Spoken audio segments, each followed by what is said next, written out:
Saya Ziana Fisa Ajida dari kelas Multimedia Broadcasting 1 akan presentasikan ragam bahasa.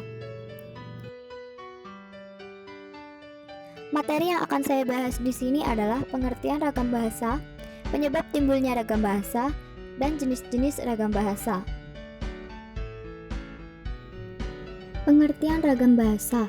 Ragam bahasa merupakan variasi bahasa yang pemakaiannya disesuaikan dengan fungsi dan situasinya, tetapi tetap memperhatikan kaidah-kaidah pokok dalam bahasa yang dimaksud dan sampai saat ini masih berlaku.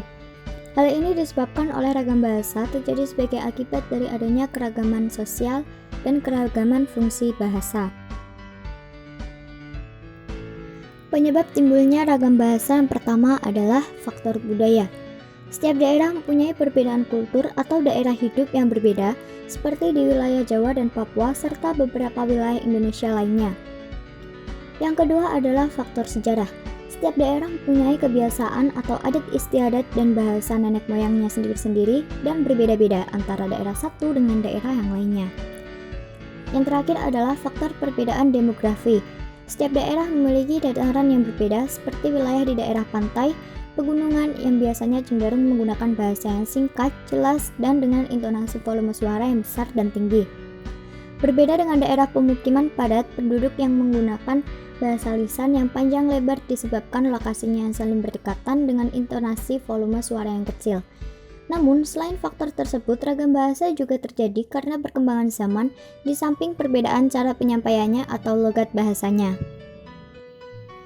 Jenis-jenis ragam bahasa yang pertama merupakan medianya. Berdasarkan medianya, ragam bahasa dibagi menjadi dua, yaitu ragam bahasa lisan dan tulisan.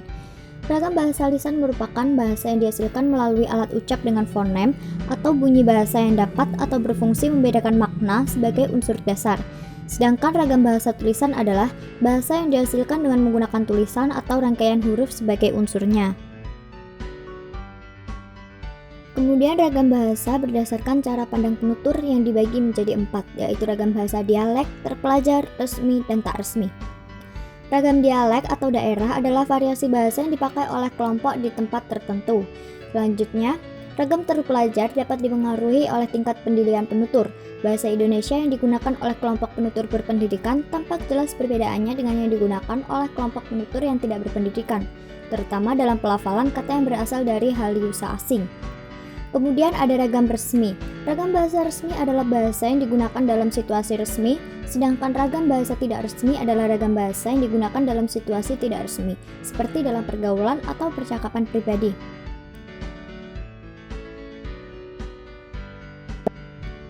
Yang terakhir adalah ragam bahasa berdasarkan topik pembicaraan yang dibagi menjadi 5, yaitu ragam bahasa sosial, fungsional, jurnalistik, sastra, ragam, politik, dan hukum.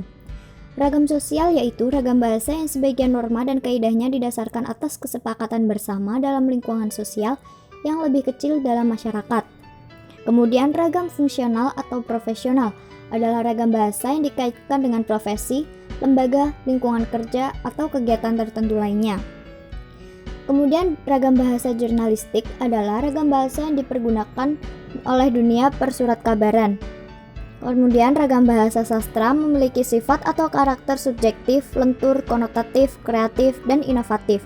Dan yang terakhir adalah bahasa politik dan hukum, berisi kebijakan yang dibuat oleh penguasa dalam rangka menata dan mengatur kehidupan masyarakat.